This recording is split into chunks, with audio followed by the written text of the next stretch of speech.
বন্ধুরা কেমন আছো? আজকে তোমাদের জন্য ছোট মাছের রেসিপি নিয়ে আসলাম। তো চলো এখন কেটে নিলাম বেগুন, তারপর পেঁয়াজ, কাঁচামরিচ এখানে কাটা আছে, আর এখানে লঙ্কা গুঁড়ো, জিরে গুঁড়ো, হলদি গুঁড়ো।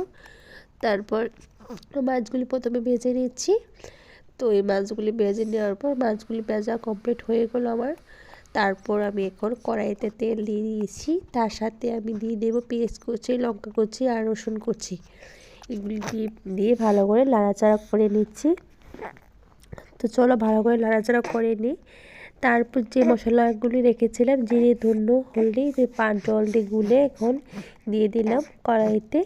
তার সাথে কষিয়ে নিচ্ছি। তার যখন তেল বের হয়ে গিয়েছে তখন তার ভিতরে আমি দিয়ে দেব বেগুন, কেটে রাখা বেগুনগুলো দিয়ে দেবো এখন।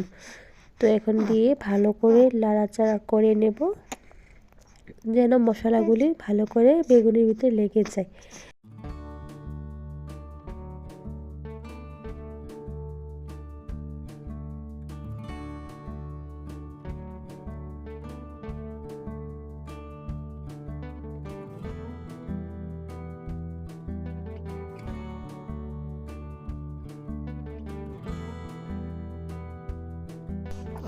তো বন্ধুরা এখন বেগুনটি ভাজা হওয়ার পর অল্প পরিমাণে জল দিয়ে দিয়েছি একটু সিদ্ধ হওয়ার জন্য।